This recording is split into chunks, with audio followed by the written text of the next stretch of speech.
Students, आज हम लोग स्टैक के इम्प्लीमेंटेशन का डिस्कशन करेंगे, यानी implementation of stack using array in C. इसके पूरे कंप्लीट प्रोग्राम को हम लोग यहाँ पर डिस्कस करेंगे और हर फंक्शन को उसके जो स्टैक के प्रोग्राम में जितने भी फंक्शन बनेंगे, जैसे पुश का, पॉप का, डिस्प्ले का और मेन फंक्शन, सभी फंक्शन को यहाँ पे हम लोग इम्प्लीमेंट करके एक्सप्लेनेशन करेंगे बारी बारी से। ठीक, तो अब आज उसी हम स्टैक के इम्प्लीमेंटेशन का डिस्कशन करने जा रहे हैं।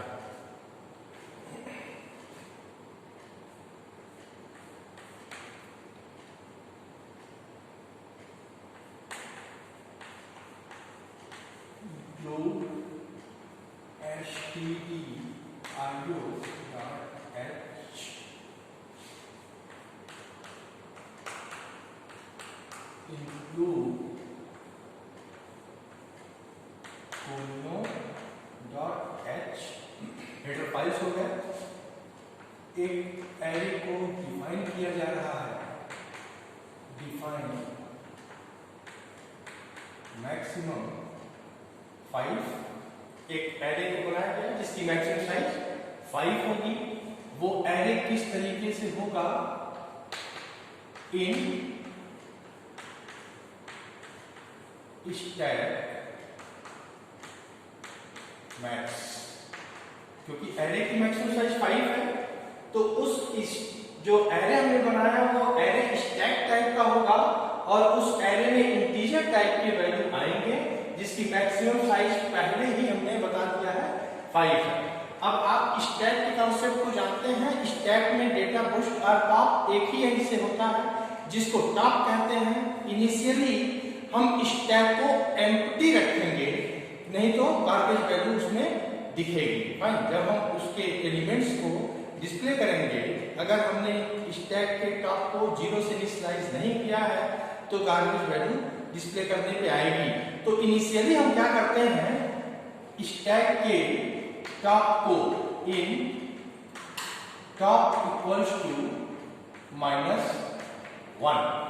अब ये स्टैक टॉप -1 होने का मतलब स्टैक एम्प्टी रखा है, ठीक है, और ये सब ग्लोबली हमने डिक्लेयर कर दिया है।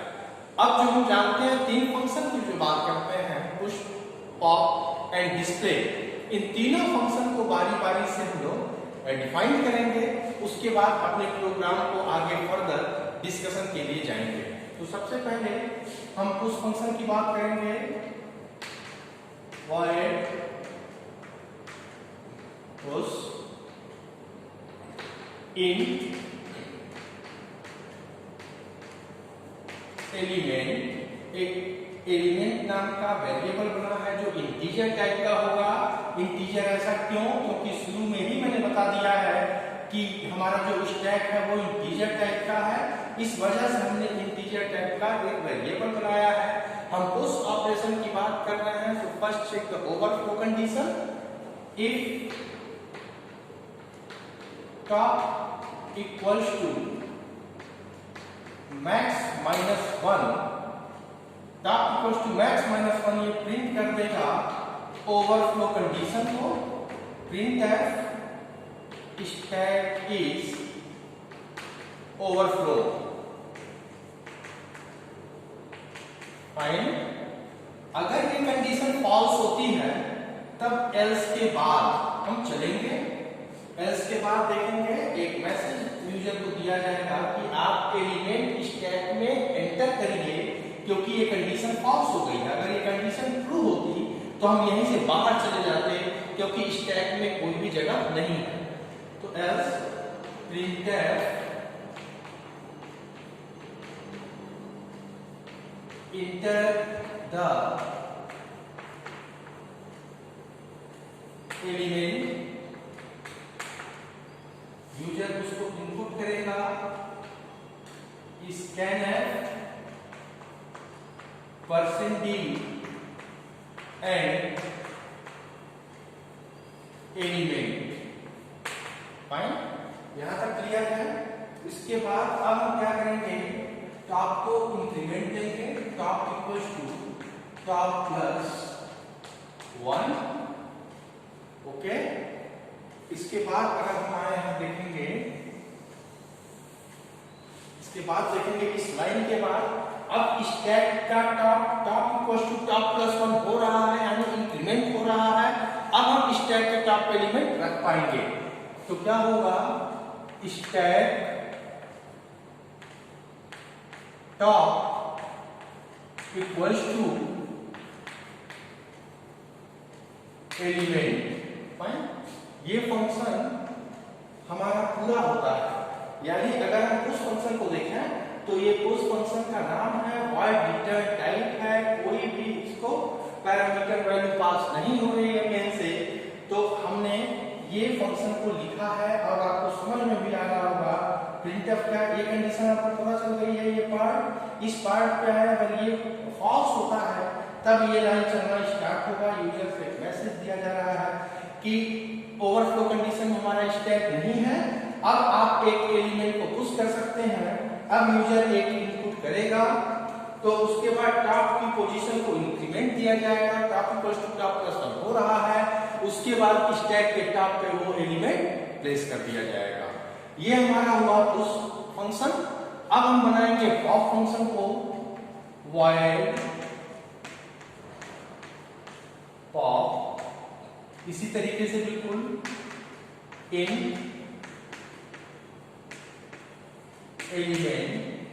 एलिमेंट नाम का एक वेरिएबल जो इंटीजर टाइप का होगा। अब हम डिलीशन परफॉर्म यानी पॉप ऑपरेशन परफॉर्म करना चाहते हैं स्टैक में, तो सबसे पहले ये चेक करना है कहीं अंडरफ्लो कंडीशन में तो नहीं है। अगर अंडरफ्लो कंडीशन में होगा तो हम एलिमेंट को पॉप नहीं कर पाएंगे। जैसे हमने उस फंक्शन में ओवरफ्लो कंडीशन चेक किया था, उसी तरीके से पॉप फंक्शन में हम अंडरफ्लो कंडीशन चेक करेंगे। तो कह रहा है कि इफ टॉप इक्वल्स टू -1, अगर टॉप की वैल्यू -1 के बराबर होगी तो स्टैक में कोई भी एलिमेंट नहीं होगा और स्टैक अपना अंडरफ्लो कंडीशन में होगा। तो मैसेज क्या लिख देगा, प्रिंटफ स्टैक इज अंडरफ्लो।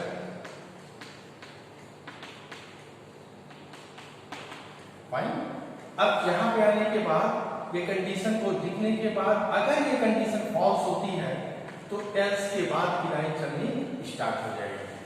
क्या कर रहे हैं, सबसे पहले उस एलिमेंट को हटाइए, element equals to stack top.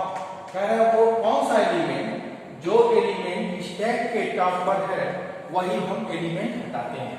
अब जैसे ही एलिमेंट हटेगा स्टैक टॉप की पोजीशन क्या हो जाएगी, top equals to top -1।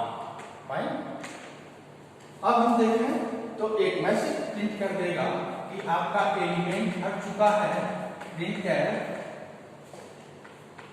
%d has been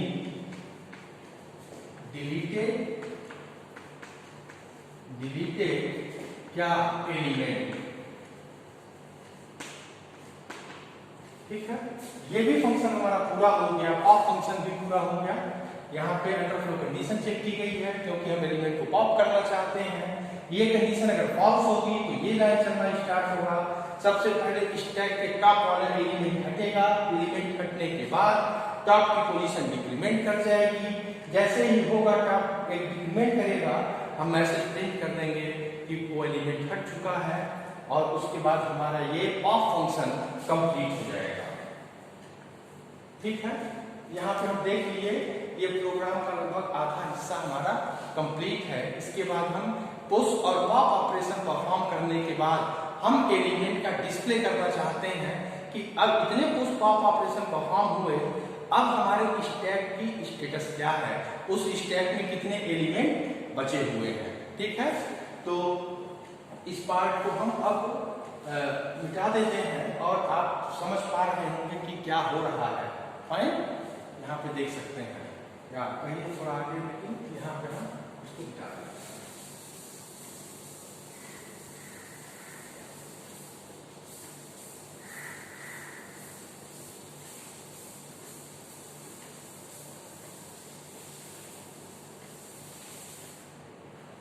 बहुत आसान है, ध्यान से अगर आप देखेंगे तो डेटा स्ट्रक्चर में कोई ऐसा प्रोग्राम नहीं है जो आपको परेशान करेगा।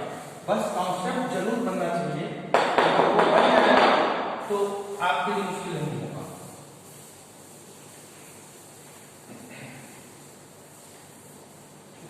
तो थोड़ा ध्यान से समझिएगा इसको, उसके बाद इस प्रोग्राम को एक बार इम्प्लीमेंट करके आप जरूर देखिए, ठीक है। अब हम लोग जरा डिस्प्ले फंक्शन को देखते हैं, क्योंकि उस फंक्शन पॉप फंक्शन को हम लोग कर चुके हैं। अब तीसरा जो फंक्शन होगा डिस्प्ले फंक्शन होगा। तो कह रहे हैं कि वायर डिस्प्ले, ये डिस्प्ले फंक्शन परफॉर्म करेगा कि स्टैक में कितने एलिमेंट हमारे हैं उन्हीं को वो डिस्प्ले कर देगा। और डिस्प्ले तो एक आई नाम का वेरिएबल लेते हैं लूप के लिए, ठीक है। आई नाम वो भी इंटीजर टाइप का होगा। अब स्टैक के अगर एलिमेंट हमें डिस्प्ले करना है तो सबसे पहले हम अंडरफ्लो कंडीशन चेक करना है। इसमें ओवरफ्लो कंडीशन चेक करने की जरूरत नहीं है। अगर स्टैक अंडरफ्लो कंडीशन में होगा तो स्टैक में कोई भी एलिमेंट नहीं होगा। जब एलिमेंट नहीं होगा तो हम डिस्प्ले नहीं कर पाएंगे। इसी वजह से ये अंडरफ्लो कंडीशन को चेक कर रहा है। कह रहा है कि if top equals to max -1 है तो ये अंडरफ्लो कंडीशन को रिप्रेजेंट करता है। और मैं मैसेज लिख दे देगा printf stack is अंडरफ्लो। ये समझ में आ रहा होगा आपको। अगर ये कंडीशन फॉल्स है इसका मतलब स्टैक में एलिमेंट है, क्योंकि -1 नहीं है तो स्टैक में कोई एलिमेंट है तो आपकी पोजीशन कुछ होगी। तो ये कंडीशन अगर फॉल्स है तब क्या होगा, इसके बाद की लाइन चलनी शुरू होगी और वो एलिमेंट को स्टैक में रखे हुए एलिमेंट को डिस्प्ले करेगा। कह रहा ठीक है। ये अब एक फॉर लूप लगाते हैं और वो कह रहे हैं कि जो टॉप है ना स्टैक का उसको आई मान लेते हैं। I equals to top, I is greater than or equals to 0। I को डिक्रीमेंट दे दो। फाइन। अभी मैं इसको समझाता हूं। उसके बाद कह रहे हैं प्रिंट करो printf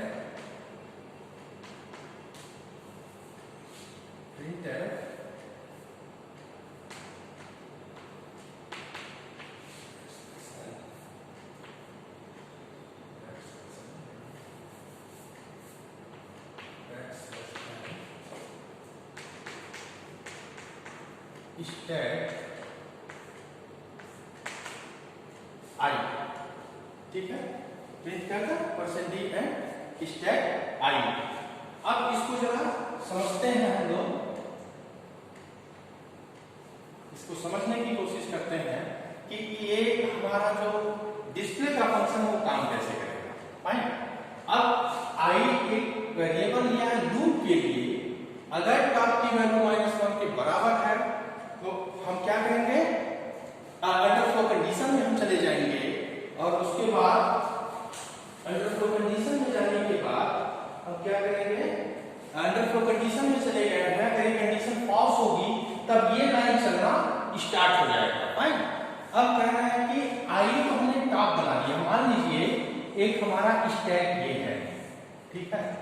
ये हमारा एक स्टैक है, इंडेक्स 0, 1, 2 एंड 3। यहाँ पर 10 है, यहाँ पर 20 है, यहाँ पर 30 है। अब हमसे पूछा जाए कि टॉप की पोजीशन क्या है तो हम बताएंगे टॉप इक्वल्स टू 2, क्योंकि यहाँ पर सबसे लास्ट में आने वाला एलिमेंट 30 है, वो इंडेक्स नंबर 2 पर बना हुआ है। अब कह रहा है आई को हम टॉप के बराबर मानते हैं। अगर टॉप 2 है तो आई भी 2 होगा, क्योंकि आई इक्वल्स टू टॉप है। अब कह रहे हैं इस कंडीशन को जरा चेक करिए। कह रहे हैं ये 2 है और ये 0 है, ये कंडीशन ट्रू हो रही है। ये कंडीशन अगर ट्रू हो रही है तो आई को डिक्रीमेंट करना, लेकिन उससे पहले हम स्टैक आई को प्रिंट करना है, क्योंकि प्रिंटर %d स्टैक आई। तो आई की पोजीशन क्या है 2। स्टैक इंडेक्स नंबर 2 पर जो एलिमेंट होगा उसको हम क्या करें, डिस्प्ले करना है, प्रिंट करना है। तो कौन सा एलिमेंट है, 30 है। फाइन। अब कह रहा है कि आई इंक्रीमेंट हो चुका है अब आई 2 से 1 पे आ गया है क्योंकि हमने डिक्रीमेंट किया है यहाँ पर। अब आई 1 हो जाएगा क्योंकि टॉप 1 है तो टॉप के बराबर आई है तो आई भी 1 हो जाएगा। ये कंडीशन ट्रू हो जाएगा। 1 is greater than or equals to 0, this condition is true. I को डिक्रीमेंट करेंगे, उसके बाद आई 0 पर हो जाएगा, लेकिन उससे पहले हम एलिमेंट को प्रिंट करेंगे। स्टैक 1, स्टैक 1, स्टैक 1 पे कौन सा एलिमेंट है? 20 है। फाइन, 20 प्रिंट हो जाएगा। बैकस्लैश n लगाया इसलिए एक लाइन नीचे से चल रहा है ये। उसके बाद हम आई को डिक्रीमेंट करेंगे, आई 1 से 0 पर हो जाएगा और ये आई 0 तो कह रहा इक्वालिटी का भी सिंबल लगा हुआ है तो 0 equals to 0, this condition is again true. और उसके बाद ये स्टैक 0 वाले एलिमेंट को प्रिंट कर देगा और यहाँ पर 10 आ जाएगा और आई का डिक्रीमेंट होगा, आई 0 से -1 पे होगा और ये कंडीशन फॉल्स कर जाएगा। और जब कंडीशन फॉल्स होगा तो ये प्रिंट नहीं करेगा, यहीं पे ये फंक्शन टर्मिनेट कर जाएगा। तो आई होप आपको डिस्प्ले फंक्शन समझ में आया होगा और इस तरीके से हम डिस्प्ले फंक्शन को चलाएंगे जब कोड हमारा रन करेगा। ओके, अब बचा है सिर्फ एक फंक्शन जो मेन फंक्शन की हम लोग बात करेंगे।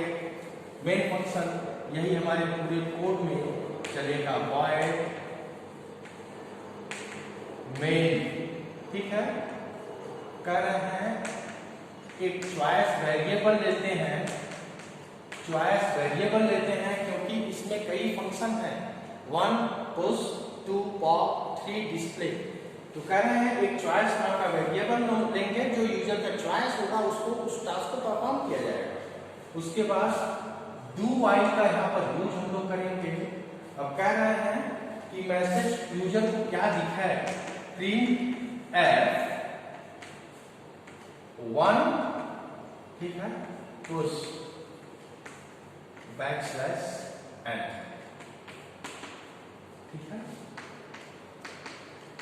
Print f 2 pop \n,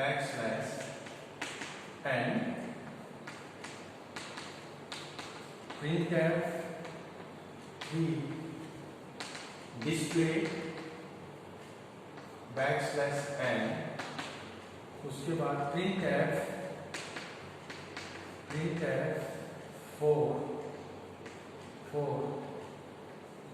exit. Fine, ये हमारे 4 फंक्शन जो प्रिंटफ मैसेज के थ्रू दिया जाएगा। 1 अगर यूजर प्रेस करता है, क्योंकि चॉइस में इंटीजर टाइप का चॉइस बनाया गया है, तो चॉइस में कितने 4 चॉइस हैं, 1 2 3 4। अब पहला चॉइस क्या कह रहा है कि हम पुश परफॉर्म करेंगे। अगर चॉइस 2 लेता है तो पॉप फंक्शन परफॉर्म होगा, चॉइस 3 परफॉर्म करता है तो डिस्प्ले हो जाएगा स्टैक आईडी में। अब चॉइस 4 अगर वो एंटर करता है तो हम कोड से एग्जिट हो जाएंगे। ठीक है, तो हमने तीनों फंक्शन को बना लिया है। अब इसी के अकॉर्डिंग काम करेंगे हम। कह रहा है प्रिंटर एक मैसेज आएगा कि कौन सा चॉइस आप चाहते हैं, एंटर योर